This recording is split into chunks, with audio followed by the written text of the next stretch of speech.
Good evening, everybody.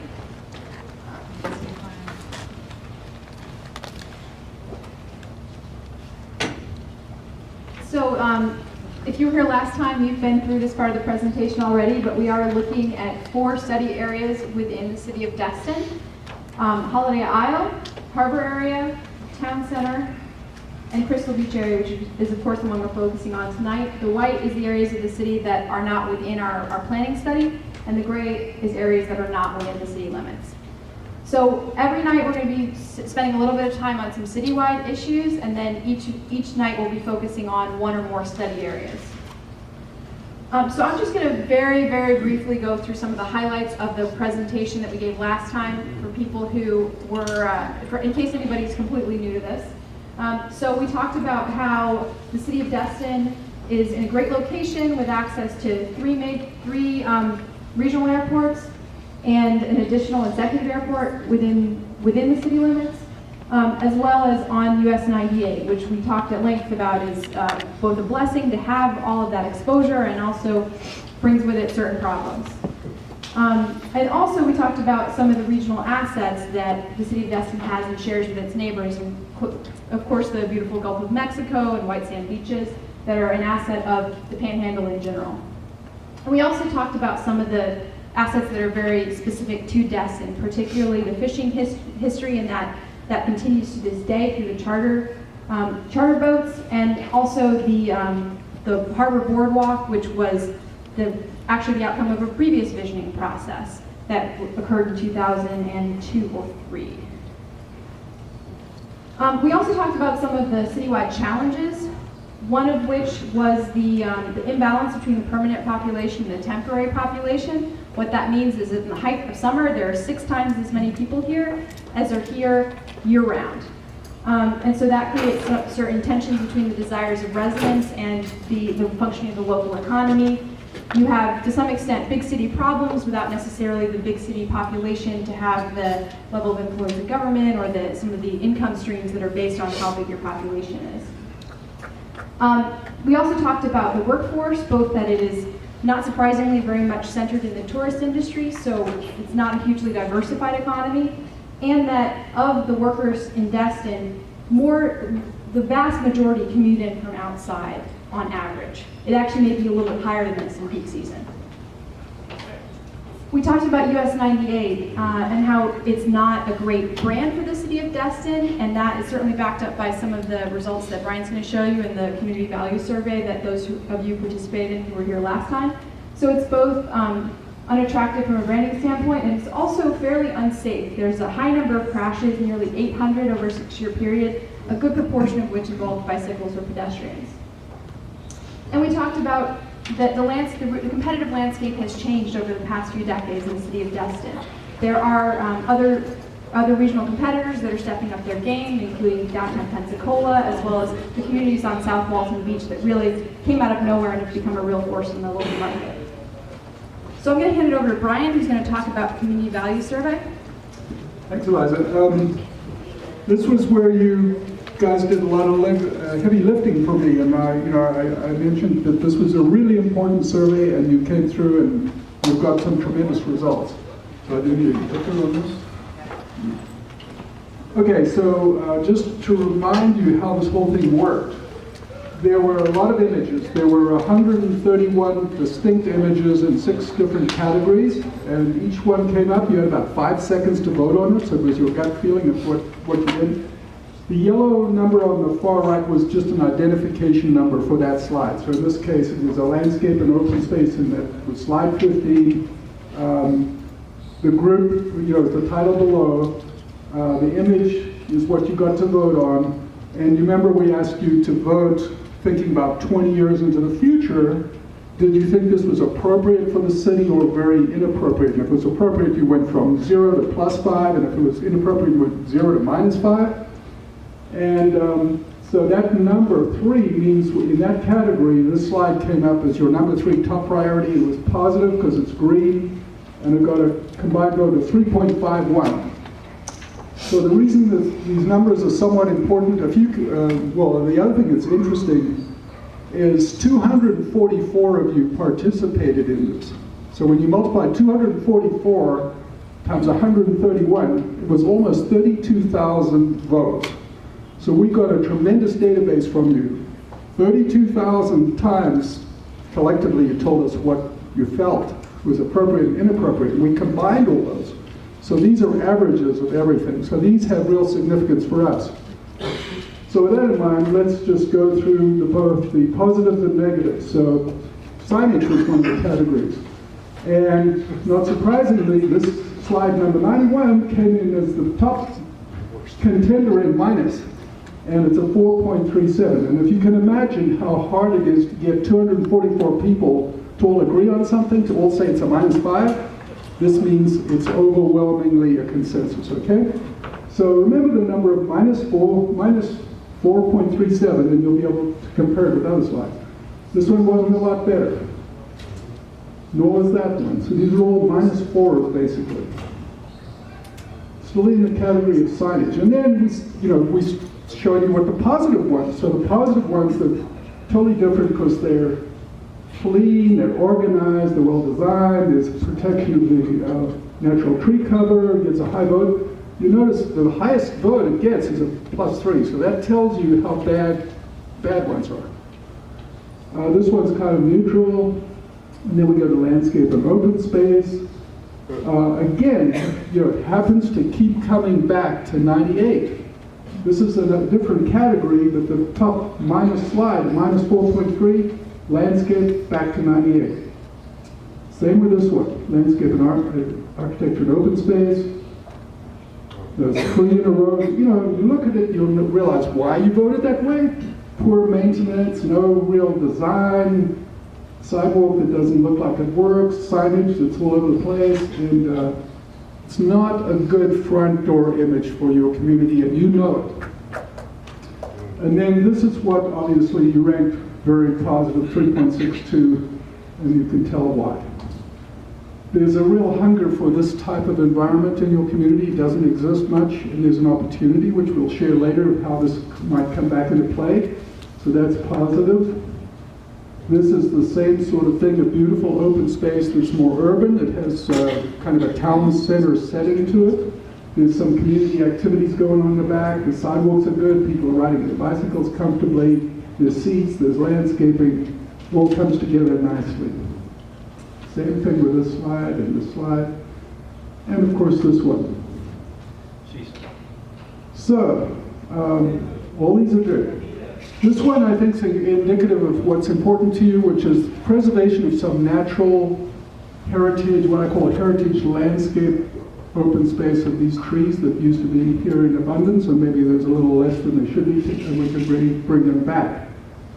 And then residential, obviously a negative slide, but notice -3 compared to -4.3, so that tells you the weight that you put negatively on 98. And big buildings, behind gates, -2.63.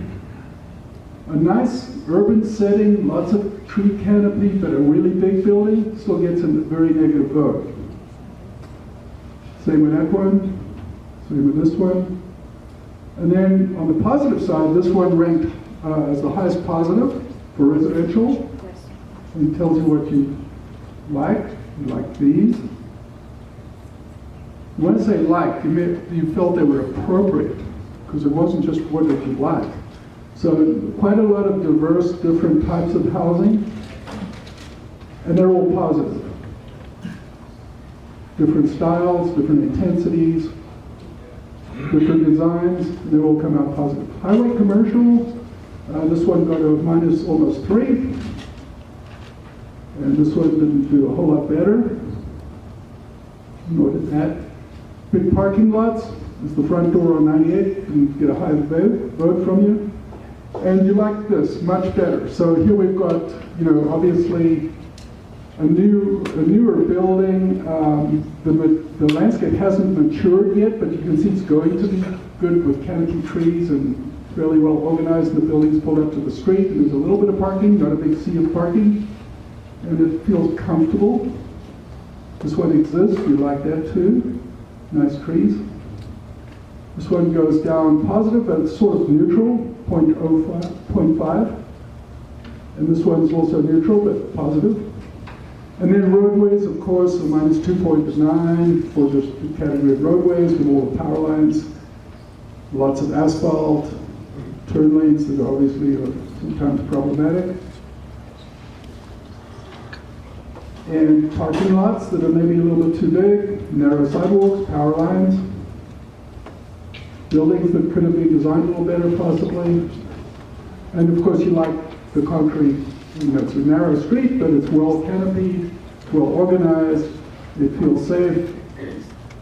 And you love that European one, which probably is hard to do. And you like this. This is interesting because there's a big street on the left, and there's nice tree cover, and then there's a quiet street where people are comfortable riding their bicycles, and the cars are parked parallel on the right side in some bigger buildings. And a nice continuous sidewalk and trail gets a decent, good, positive vote. Safe places for families to cross, important. And then the town center, again, a good image except for the 20-story building, and that got you a negative image on that one. Another big building, but not as negative. This one stole a lot of building, a lot of cars. This one's going down closer to getting to neutral. Nobody thought these small buildings were appropriate in the town center, but it's kind of neutral. Probably half of you thought yes, half of you thought no. And then this gets a positive vote. Family-oriented, place to get together with people. It's definitely focused on permanent residents rather than tourists. There's some community activities going on in the back there. Place to meet your neighbors, have a drink of coffee, get together, streets that are attractive to walk on. Safe place to bike, well landscaped, well controlled. Community events like an art show where the streets close down and everybody gets together. Mixed-use town center that serves your retail needs. Some well-designed buildings, festivals, farmers markets. A mix of buildings, so there's a lot of variety, but everything fits well together. And again, the same streetscape that people are comfortable with. Bicycles, calm traffic, some quiet places, still well designed, comfortable, and some bigger buildings where people can have office buildings and work and play. That, I think, wraps that up. There's my help right here. It's coming from the back. You'll see some good results. So we have many, many pages of comments from that everyone contributed, and we've looked at all of them. I'm just going to give you a very, very brief 3-slide overview of the public comments, because otherwise we'd be here all night. So in terms of citywide assets, we saw that you guys valued nature and active recreation, of course water recreation. The harbor and the boardwalk was something that was repeatedly mentioned as an asset, which is great since that's something that the city, that came out of, like we said, the last visioning process, the boardwalk, of course, not the harbor. The fishing fleet and the charter fleet, the small town feel, that's something that, not just a physical thing, but something of a community-oriented feeling. And the idea of family-oriented tourism. On challenges, we heard a lot about traffic, and we heard about road safety for all modes, for whether you're driving, biking, or walking. We heard about some code enforcement issues in different areas. We also heard concerns about development impacts. We heard, as you saw on the last slide, family-oriented was a positive. There's concern that the Destin's moving from being a family-oriented destination to being more of a party-oriented destination. There was concern about the out-migration of permanent residents, which is, and whether or not it's out-migration or lack of in-migration, that's reflected in that chart, that there aren't nearly as many permanent residents as there are temporary residents or temporary visitors. A lack of a positive identity and brand, and we also heard a little bit about harbor pollution. And we heard about a number of things that aren't really within our scope, that being one of them, but we'll certainly pass along all those comments to the city as well. And in terms of opportunities, we didn't explicitly ask for these, but they showed up in different locations. One of them was potentially improving or expanding the transit availability. One of them was missing middle housing, and by that we mean not just apartments and condos on the one hand and houses on the other hand, but there's a whole vast middle there of townhouses and different types of housing options that people might appreciate. We heard about some of the challenges in biking and walking and a desire for more ways to bike and walk around the city safely. And we heard about a desire for a high school. So now we're going to shift into recommendations. And so we're going to very briefly go over some of the citywide recommendations. Now, these are at a very high level. Each night we'll be getting into much more specifics on the recommendations for each area. So at a citywide level, we're recommending eliminating the tier system, and that means different things in different areas. Tonight we'll be talking about what that means in Crystal Beach, and we'll talk about what it means in the harbor area tomorrow and Town Center, and what it means in Holiday Island on Wednesday. We'll be talking about design guidelines in a couple of arenas. For one thing, there's design guidelines that are in the comprehensive plan, and there's design guidelines that are in the land development code, which makes it a little bit difficult to sort out. So what we're recommending is that those design guidelines move completely into the land development code, where you're able to get into a little bit more detail. We're also talking about enhancing them and making them universally applicable. And what we mean by that is if we're doing away with the tier system, a lot of the design guidelines only apply to certain tiers. And so what we're saying is that they would just be applicable in the areas of the city where they're applicable. And of course, some things, for instance, if it's something about, we've got that after 4 stories you have to step back. That would only be applicable for over 4 stories by definition, but we don't need a tiering system for that. It's self-evident. We're also looking at addressing issues like proportion and scale. And another reason to make the design guidelines universally applicable is, for instance, I think the very worst slide on residential that Brian showed in CVS wasn't a particularly tall building, so if it wasn't, it wouldn't have been subject to design guidelines under the old system.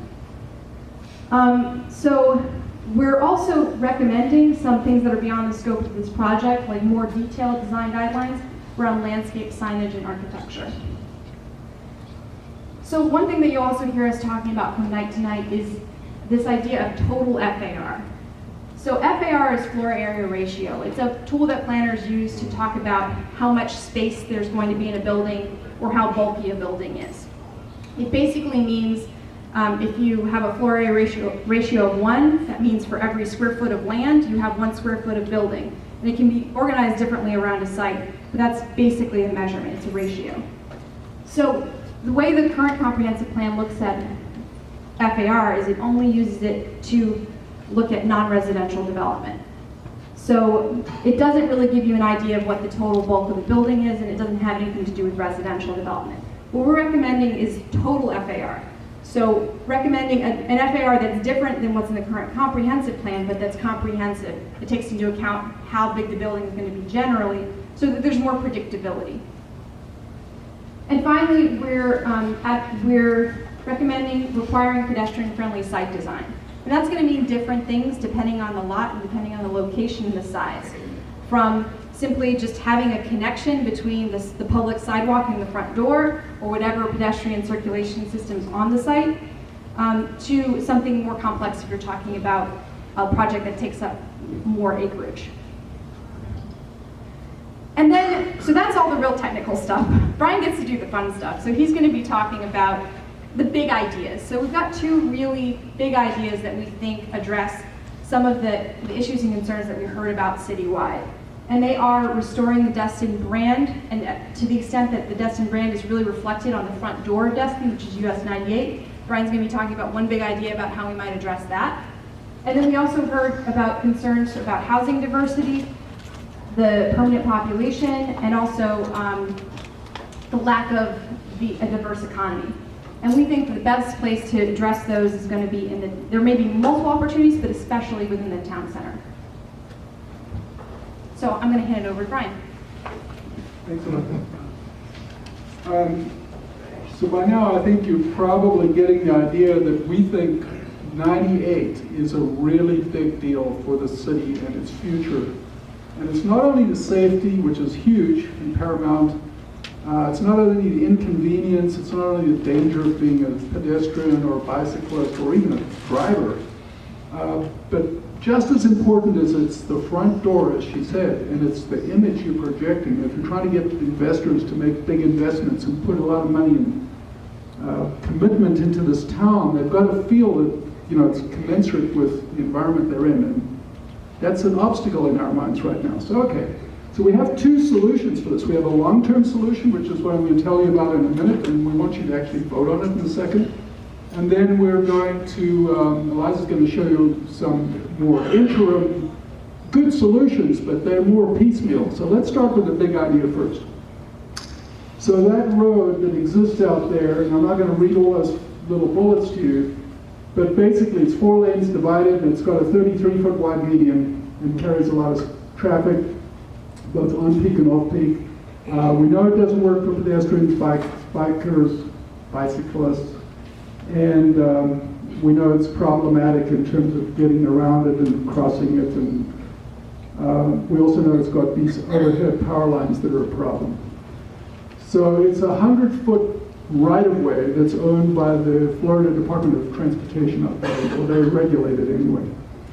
And what we're excited about, and we really are very thrilled about the possibility that I'm going to show you. Firstly, of course, I don't need to reiterate how negative it is. So those are all the top negative slides in different categories about it. Here's the idea, though. The idea is that within that right-of-way of 100 feet, without having to go, and it's about a 1.6-mile intervention that we're talking about, which would connect from the harbor all the way back to town center, about 1.6 miles, so it's very significant, where this would all be done in one shot. And basically, the nice thing about this concept, which involves roundabouts, is that we being the collective community of the city and the DOT and everybody else that's involved, because this is quite complex, do not have to go out and condemn property, which is very difficult to do, and all the properties that are lining 1.6 miles, which is like almost an impossible thing to do. So what we found is if we come up with this new cross-section that I'm showing you here, and let's see how the laser works. Yeah, it does. Okay, so this part of the road on the north side hardly have to touch it. So the action happens on the south side. And what we do is we narrow some of these lanes, rebuild the median, and it's only 10 feet wide instead of 33 foot wide. Narrow these lanes, and lo and behold, we capture 32 feet of new area within the existing right-of-way that we can do something magical. And what is that? It's to create a 12-foot wide continuous pedestrian bike trail for 1.6 miles, install those heritage canopy oak trees to give shade and protection on both sides, and it's all in the public right-of-way, so we don't have to go out and condemn property. And why that's exciting is that it could involve, oh, and I should go back. The power lines can all be put underground, whoops, well, there they are. But the power lines could be put underground within this 33 feet. So these things have to all happen together. And that's another big problem that can be solved with this idea. And it's still just an idea, so it hasn't had any engineering. So, this is where it starts. And that's the way it exists. There's a building over here. It shows you how compressed the sidewalk, and it shows the power lines. This is still within the public right-of-way, so the right-of-way goes from there to there, it's 32 feet. Here's the 12-foot trail, here's the landscape area for the small street trees, or the bigger ones, street trees over here. And as time goes by, the trees get a little bigger, the path is there from day one when this is rebuilt, and new buildings start to occur on this new, vastly improved, what I call a value system. We bounce the values up to where people will feel comfortable making new investments. And later on, when everything matures, it looks more like that. So this is a game changer, in our opinion, for the city, and can transform the city in a very, very powerful way. So I think what we want to do right now, we've diagrammed this as something that's quite simple. We can understand the idea up top. You can understand what we're doing with these little diagrams below. And we'd like you to vote on this thing real quickly. And basically your vote is yes or no, that this should be pursued or it shouldn't. So if you could bear with me while I hand out these forms. Can you, excuse me, could you dumb that down a little bit? Because you went from 98 where La Familia used to be and up from Hotcraft and so forth, and all of a sudden you created this gorgeous greenery and other buildings. I don't see the space. Yeah, that's the amazing thing, that this concept works within the existing 100-foot wide DOT right-of-way. So is this like eminent domain and you're going to take some property from existing buildings? No, that's the whole point, is that you don't have to do that, because it's already in the right-of-way that's owned by the public. How does that help traffic? Well, there's a lot of things it does. It calms the traffic, it allows pedestrians to get across, it makes in and out safer. There's a lot of engineering detail, which I don't have time to go into. I'm just questioning how you're correcting the traffic problems, that's all, and you haven't given me the answer to that. Well, the light's red and there's no cars going by. So that's one problem that it solves on off hours. It also tends to even out the traffic, so you never have to come to a dead stop. While it might take you about the same amount of time, or while you might not be going as fast at any given moment across the corridor, it takes the same amount of time to cross the whole corridor because you're never sitting at a dead stop. And the other thing is it lowers the top speed. So again, during off hours, if you're trying to cross the street, the top speed would go down. But because you never have to come to a complete stop, your average speed across the whole corridor doesn't necessarily go down. Said that way better than I could. Now, if I could get your attention and Can we continue with some questions here? No, I'd like to. Because you haven't fixed the traffic. Let me get this business done first, and Okay. then we'll take your suggestions later. So you guys all have one of these forms, and all we want you to do right now is Excuse me, before you ask us to vote, could people ask the questions about what you want to vote on? Yes. I'm about to explain it. Okay. So do you have one of these pieces of paper? You have, sir? You have one of these? Yeah. Okay, so what I want you to vote on is what's titled number 1. And I'll read it to you. It says the city should partner with the FDOT to introduce a multimodal trail, calm traffic on US Highway 98, and enhance safety as shown in Exhibit A, which is what you see on the screen. And all we want you to do is say yes or no. Question. Yes, I think other people have questions before they vote, okay? right. On this, it looks great. There's no disagreement. It looks great. Just two short questions. One, you show one side of the street. Are there passages on the other side of the street? That's the first question. Can I answer that? Great question. Very good question. Second question. Well, let me answer it first. Okay.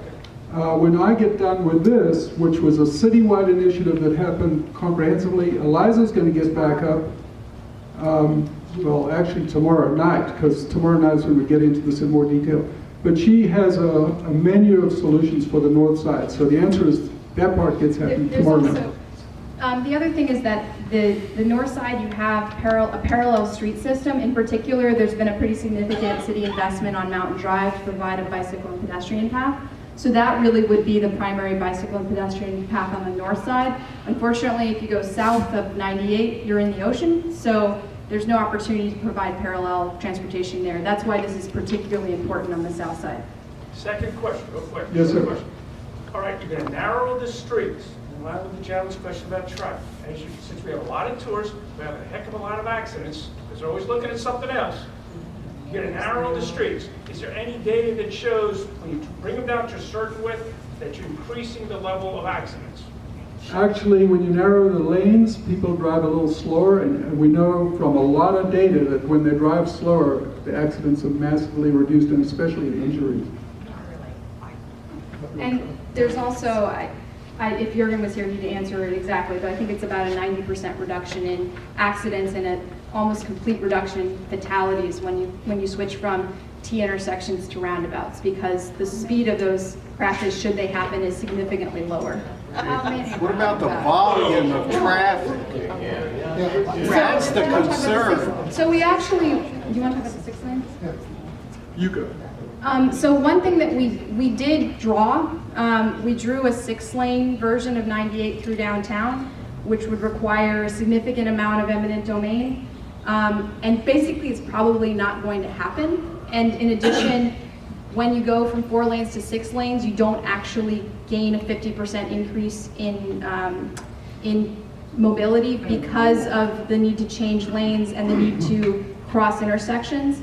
So we're not claiming that this is going to make traffic go away by any means.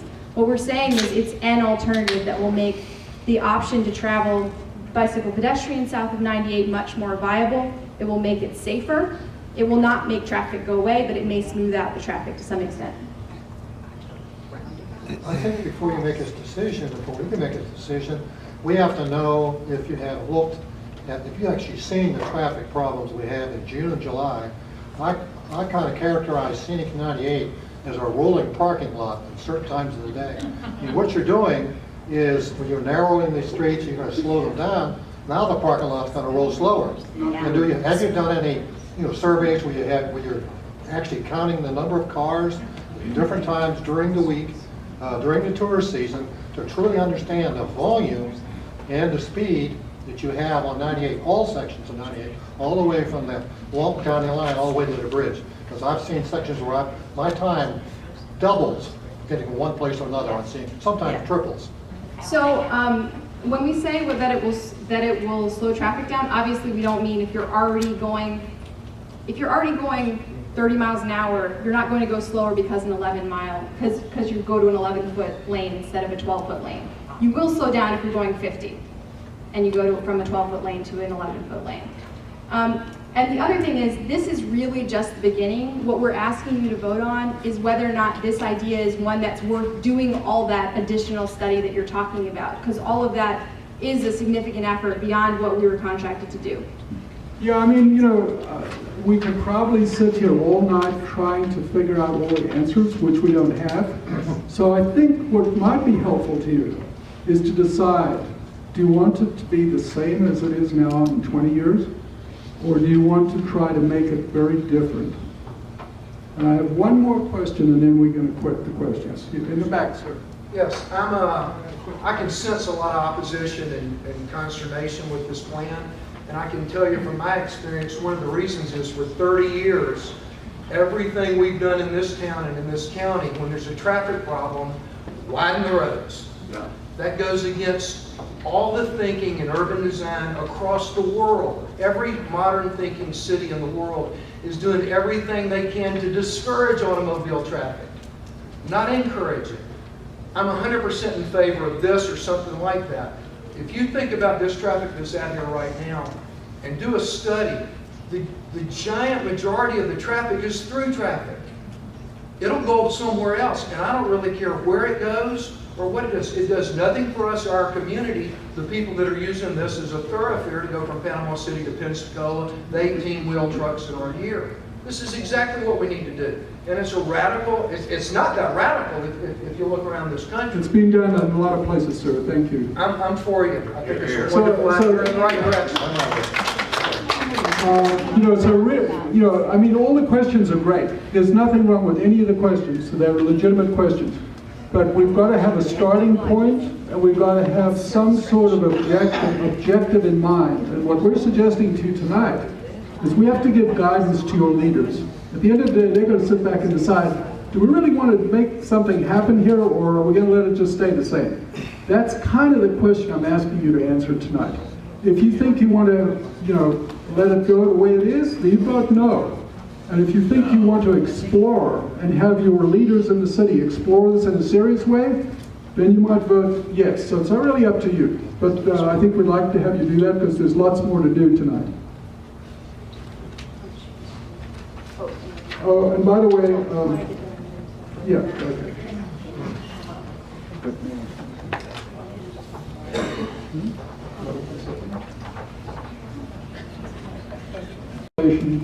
To achieve the following objectives: create a more balanced economy that is less impacted by large seasonal population fluctuations. You have yes or no on that. Create more opportunities for residents to live, work, and raise their families in the city. Yes or no. And create a more diverse and robust local economy based on year-round employment. and grow the tax base. So there's 4 things we'd love you to vote on right now, and then hold the last one because we'll get to that in a minute. How are you going to create all this? I mean, you can't make people do any of this. You can't make people live here more. Other incentives. You can provide opportunities. Opportunities, what types of opportunities? That will give us 30 seconds. We're going to just give 30 seconds, give everybody a chance to vote yes or no. If we can't do it, then no harm in voting yes. And if you haven't got a survey, please find the pretty lady in the dress at the table, and she will be more than happy to give you one. When I see eyes come up, I'm going to assume that means that you're done reading the questions.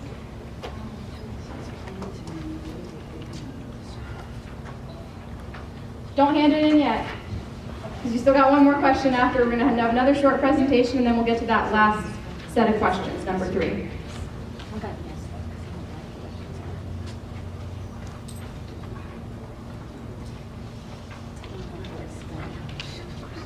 Okay, I think most people have voted. We're going to move on to the next round, and if you haven't got through it yet, it's okay. We won't steal the paper away from you at the very end. We'll let you have it for another minute.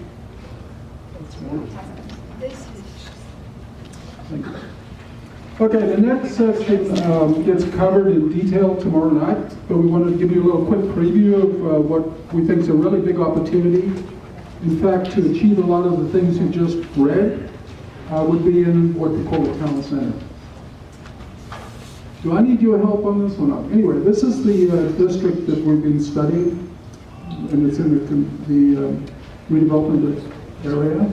I think if there's one thing that we would mention on this map, it's that what Brian shows you from this slide forward is basically going to be focused on the south side of this section. The north side is mostly industrial and residential, and we're not focused on that for reasons we'll talk about tomorrow. Okay, so what we really just didn't really have this as part of our scope of work, but it resonated with us. This was a really big opportunity, so we went ahead and we did a little sketch plan. Now, this is not a final plan, it's a vision plan. And it does include that 200-some acres that Eliza said is part of the town center. So if you wanted to orient yourself, this is Main Street, this is 98, this is east, and this is west. And without me reading all those labels, I'm just going to quickly go through this plan. It's a concept, it's a sketch. It's to give your city some guidance on what to do with this area and hopefully make it go better. So we've got a mixed-use retail center planned here, and that might look something like this. So there's workplaces in there, there's office, there's retail, there's restaurants, there's housing. There's a lot of different residential opportunities. So there's some apartments that might be taller. There's some lower types of units. It could be apartments or condos. There's some high-density single-family for young families that want to be here and walk to work and so forth. May not look like that, but it could be that type of intensity. Many, many choices that don't exist in the city right now. A new street we call High Street that intersects with Main Street that might have this type of flavor. So it's 2 and 3 story buildings, and maybe once in a while there's a 6-story office building in the background there.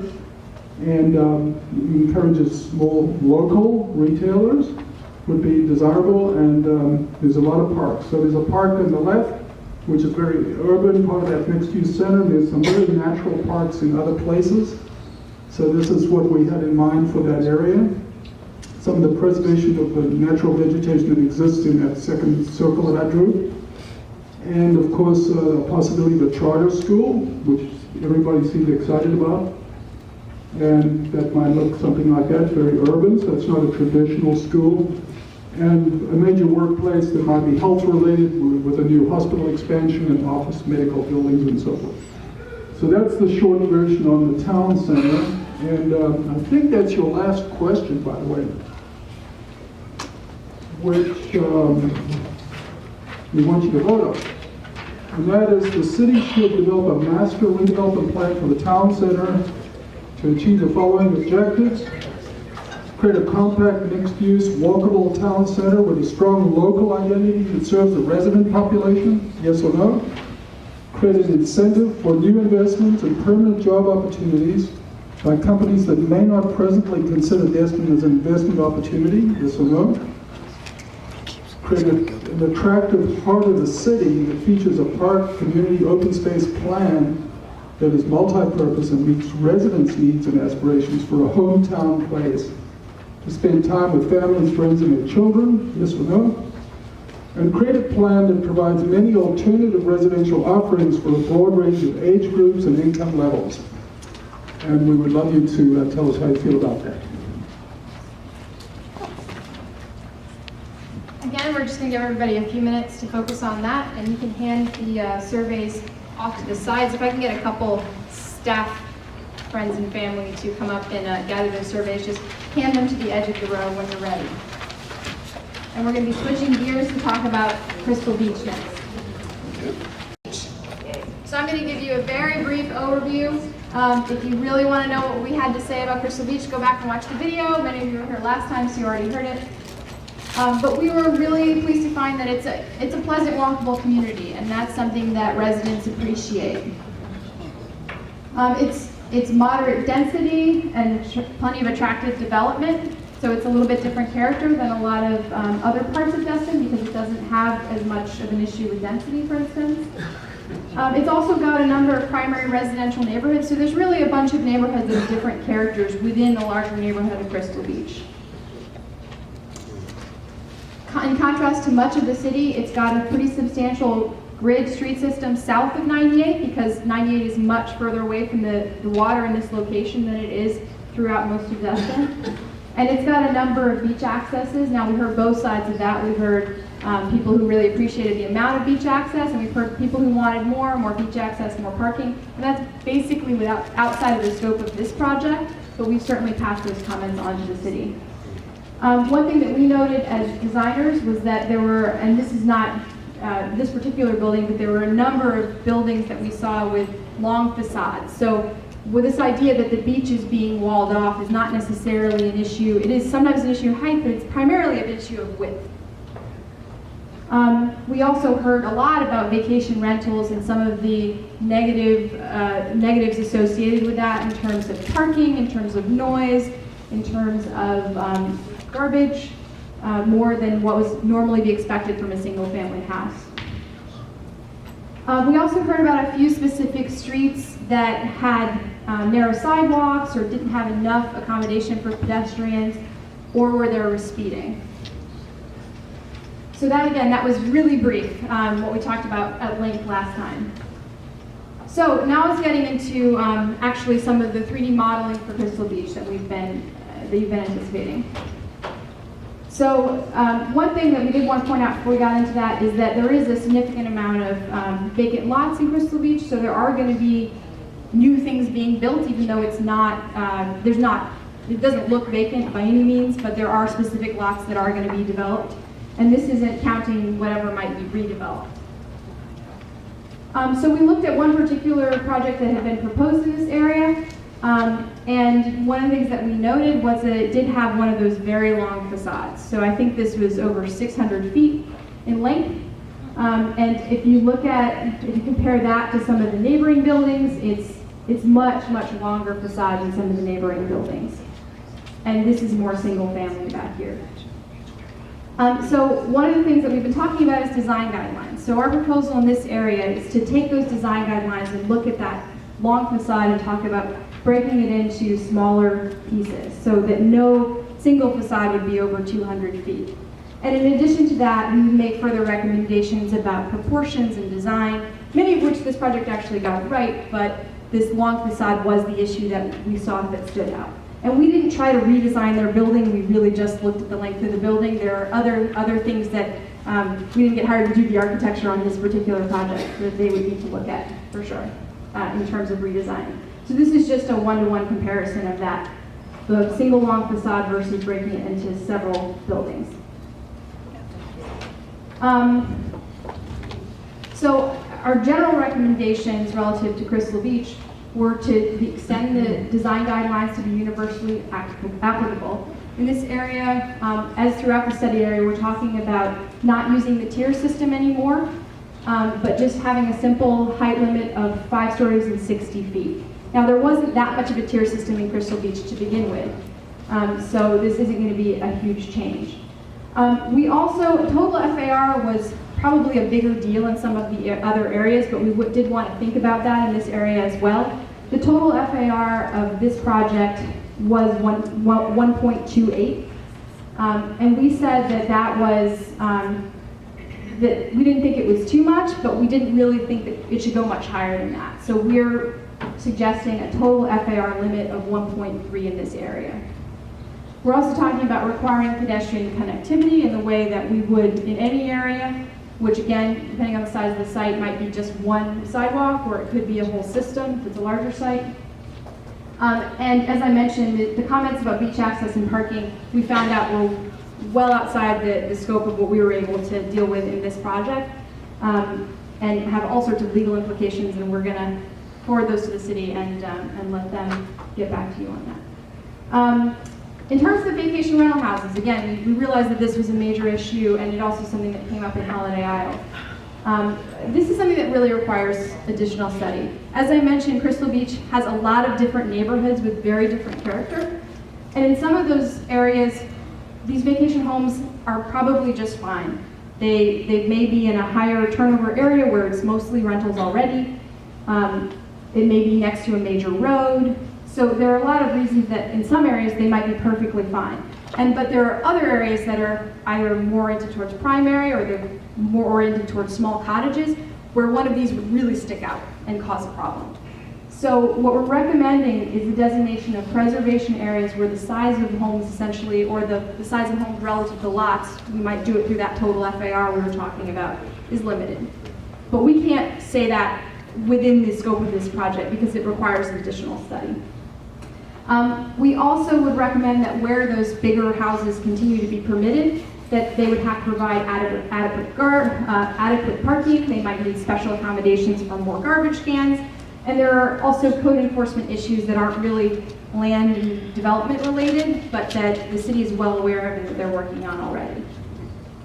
So that's what we're talking about in Crystal Beach. And the next exercise we're going to do is actually, Lynn is going to take over, and she's going to provide an opportunity for you guys to talk back to us about these and ask questions in these group settings. Our general consensus is we all want less stories on Crystal Beach, that the high obstruction and growth we want to reduce. The rub is that we don't feel like we have enough information to make informed decisions. The main thing, encouragement, additional idea is code enforcement, especially on beach vendors, that there is just the Wild West on our beach and we don't like it one little bit. The width of the beach access, traffic congestion, vagrants was a suggestion. Encourage families. We don't want them, not that we want. Well, yeah. We don't want vagrants. Encourage families, vacationers rather than a party. We want to discourage party, drunken brawls, and people emptying their potty seats into the ocean, and that we would generally like enforcement of, I don't know how to do public rules, but just discourage the party debauchery. That's a good word. Don't do that. Yeah. That's right. All right, let's give this group a round of applause. All right. I'm going to come over here to this group. You're this spokesperson, right? You'll come over here and you'll stand with me so everybody can see you, please. I'll hold the mic. Well, generally, we don't think that the planning initiative is heading in the right direction, and we sort of feel like Crystal Beach is too far down the pike. And some of the things that they're suggesting, of course, we agree with we've got too high, too wide, but even more so, just in one block area, we have 7 mini hotels that 36 people are there. There's not enough parking. And we've allowed this to go on. There aren't that many available lots left. So by the time we get around to this, they're all going to be built on. And I just feel that the city did us a disservice by allowing these huge, they were single-family houses. Beautification of Crystal Beach. I happen to live on a street that has all buried power lines. It's very pretty. You see a lot more. And that seems to be a consensus among the people in our group.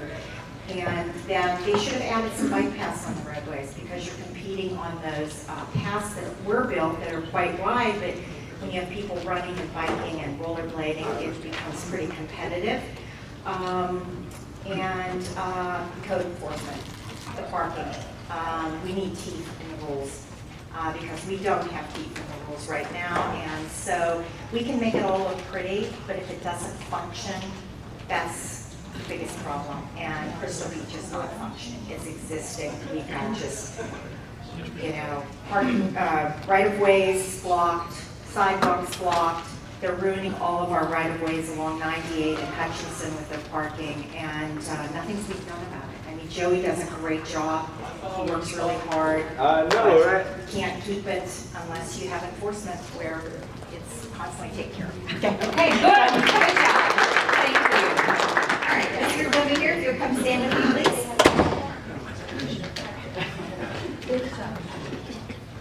Well, I'm not going to repeat what everybody else has said, but the bottom line is our group didn't feel like we were going in the right direction. They feel like the residential community feel needs to be the footprint for the land development code. And so if the current code allows for 60 feet and 5 stories and residential is limited to 40 feet, well then the land development code should bear that because Crystal Beach is more of a community than it is a hustle and bustle, and they want to keep it that way. As far as what we would like to suggest, and that is to brand the community as the neighborhoods of Crystal Beach, make it an image of the city of Destin, also maintain the residential family feel, code enforcement, and then part of the items that we saw was to take the Highway 98 and beautify it. Well, the Scenic 98 needs that same attention and the same opportunities.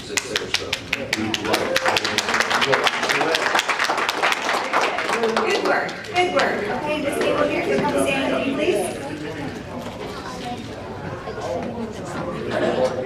All right, we've got the floor over here. Thank you. We said overall we thought things were moving generally in the right direction. Also talked a lot about code enforcement, making sure that sanctions are given after multiple warnings. Continuity in sidewalks and signage to really encourage pedestrians and bicyclists to use the pathways that exist.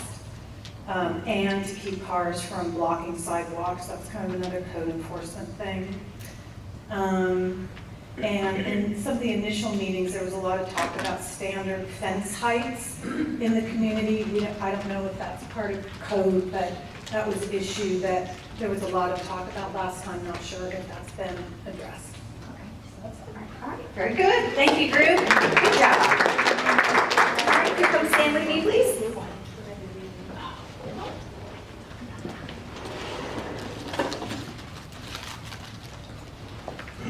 Okay, well, everybody abandoned us all of a sudden.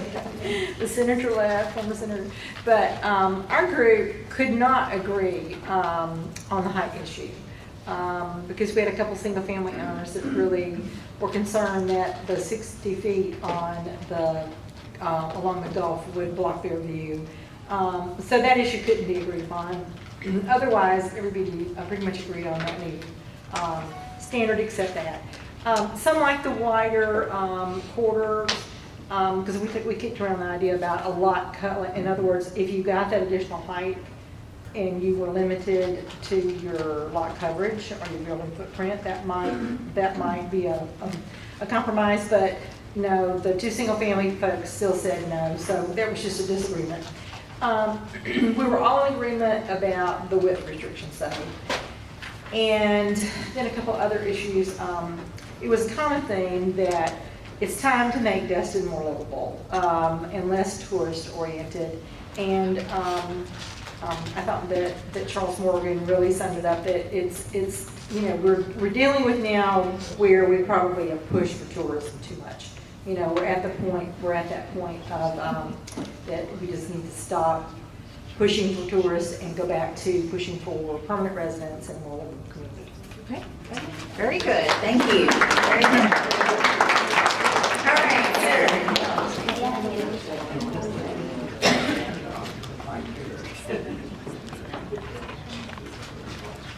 I'll hold the mic. Okay, thank you. I'm Jim Blane, I represent the group back there, and really to kind of pair what everyone else has said, we just didn't feel like we had enough information as far as the height and the density issue. There's a strong concern in our group about that, as to increasing the density, and felt that it was already there. We were in strong agreement about the no facades longer than 200 feet, however, and that no one had any problems with that. Until what they are, 1.3, we have an expert in our group about that issue, and we felt like that was reasonable. Pedestrian connectivity, absolutely, and I think it was fine just making sure that pedestrians have a straight line shot when they're either riding a bicycle or walking, and sidewalk, etc. One thing I think that hasn't been brought up that I think we're in agreement on, we don't know how to address it though, and it's probably not under the purview of this group to do that or to study that, but I think everyone's pretty much in agreement that the Walton line brings a tremendous amount of density of traffic to our area in Crystal Beach, meaning all of the mega places from Okaloosa line, Walton line, you get, or even before that, it starts to get very heavy in traffic. And, it's probably nothing we can do anything about, but may as well call it what it is. Okay. All right, very good, good work. All right, group of ladies and, thank you.